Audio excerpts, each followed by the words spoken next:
Hello and welcome to this installation video of Olixar's Film Screen Protector. The process will take no longer than 5 minutes to complete.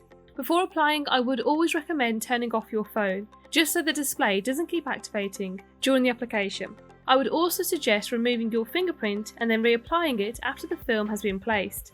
All of the tools that will be needed to apply the film to your display will come with the protector. This includes application card, dust removal sticker, guide stickers, wet wipes and a microfiber cloth. Our first step is to ensure the screen of your phone is clean. To do so, take the wet wipe and thoroughly wipe the display of your device to abolish any grease from your screen. Using the microfiber cloth, remove any excess liquid that may be left over from the wet wipe. Now repeatedly dab the dust removal sticker across the display to ensure there is no unwanted dust or lint. If dust was to get in between the protector and your screen, it will ruin the phone's appearance post-application.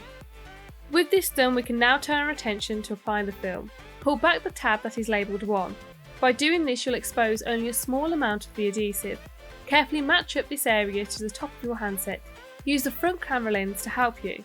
Then, run the application card smoothly along the film, whilst holding it horizontal, allowing the film to seamlessly detach from the plastic and attach to your phone's display. When it is completely attached, use the application card to firmly wipe over the film, to make sure it is fitted securely. It is now time to take off label 2. Do this slowly and gently, as you do not want the film to lift along with it. If there are any bubbles visible, carefully push them from the centre outwards using the microfiber cloth. Do not use the application card to do this, as it will damage the film. Wipe the edges of the film to ensure they will not lift over time. The screen of your phone is now protected from scratches, allowing you to withhold the pristine condition of this valuable handset long after purchasing.